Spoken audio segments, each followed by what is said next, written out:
Desligue o ruído e conecte-se aos factos. Temos 10 estadias num dos hotéis de luxo Alma Lusa na Comporta. 2 adultos, 2 noites.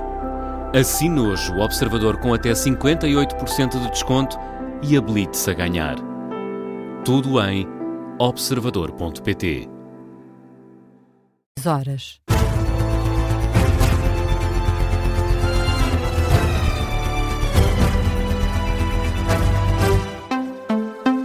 As notícias com Nadine Soares. Bom dia, começamos na saúde. A Urgência Regional de Ginecologia e Obstetrícia da Península de Setúbal entra hoje em funcionamento.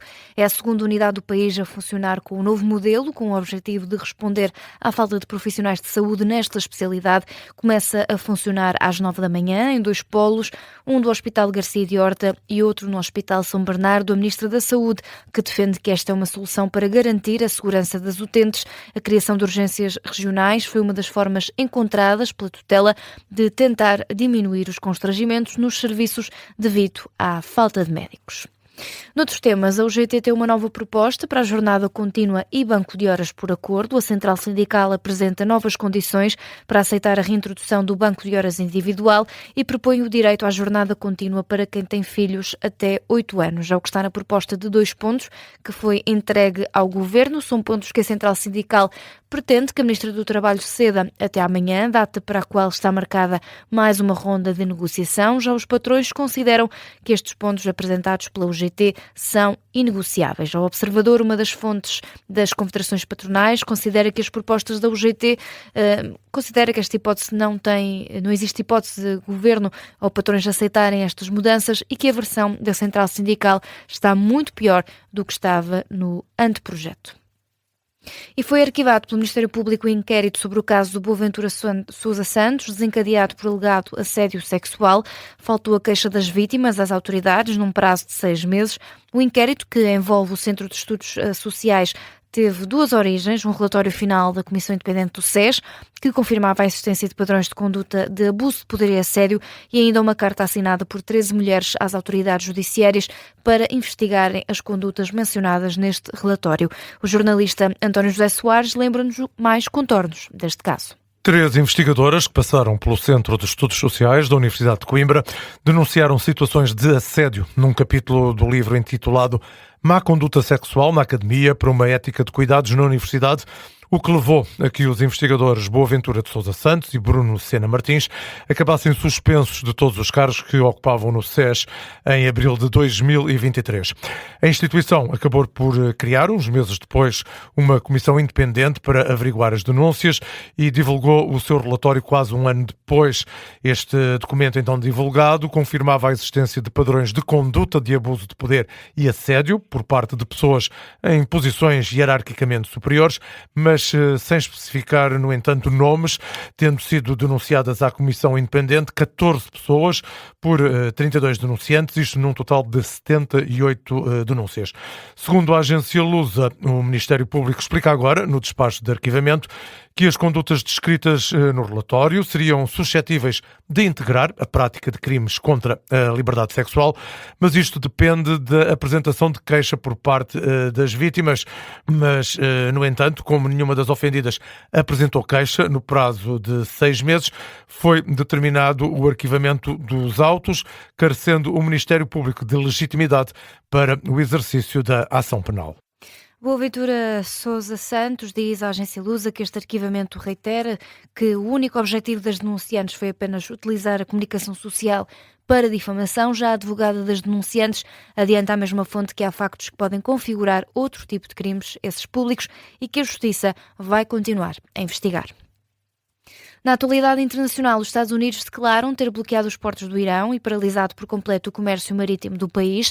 É uma informação divulgada pelo Comando Central dos Estados Unidos na rede social X. O almirante Brad Cooper diz que as Forças Armadas norte-americanas conseguiram bloquear os portos iranianos e, como 90% do comércio do Irão depende da via marítima, considera ter paralisado por completo a atividade económica do país. É uma medida de pressão já anunciada por Donald Trump. É um bloqueio por parte dos Estados Unidos que acontece 2 dias depois das negociações em Islamabad, no Paquistão, que acabou sem acordo de cessar-fogo. E o vice-presidente dos Estados Unidos respondeu com ironia às críticas feitas pelo Papa Leão XIV, depois de Donald Trump ter acusado o líder da Igreja Católica de ser fraco em política externa. J.D. Vance respondeu às críticas do Papa. A administração de Trump diz que o sumo pontífice deve ter mais cuidado com as palavras. Quando o Papa diz que Deus nunca está do lado de quem empunha a espada, existe uma tradição com mais de 1000 anos da teoria da guerra justa, ou seja, da mesma forma que é importante que o vice-presidente dos Estados Unidos tenha cuidado quando fala de matérias de política pública, também acho muito importante que o Papa tenha cuidado quando fala de matérias de teologia. Penso que uma das questões aqui é, se alguém vai dar opinião sobre temas de teologia, tem de ter cuidado e garantir que está ancorado na verdade. É isso que eu procuro fazer e é também isso que espero da Igreja, seja católica ou protestante.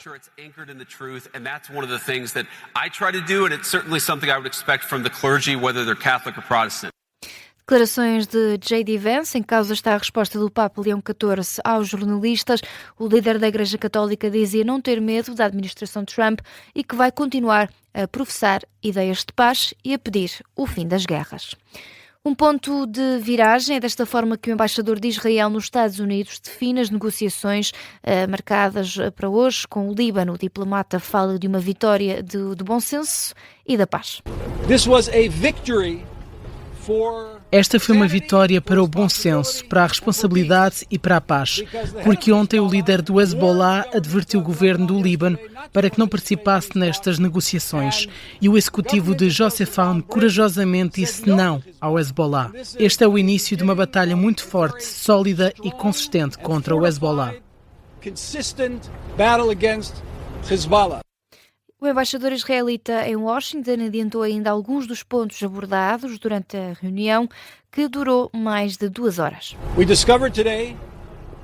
Descobrimos hoje que estamos do mesmo lado da equação. Essa é a coisa mais positiva que poderíamos ter retirado desta conversa.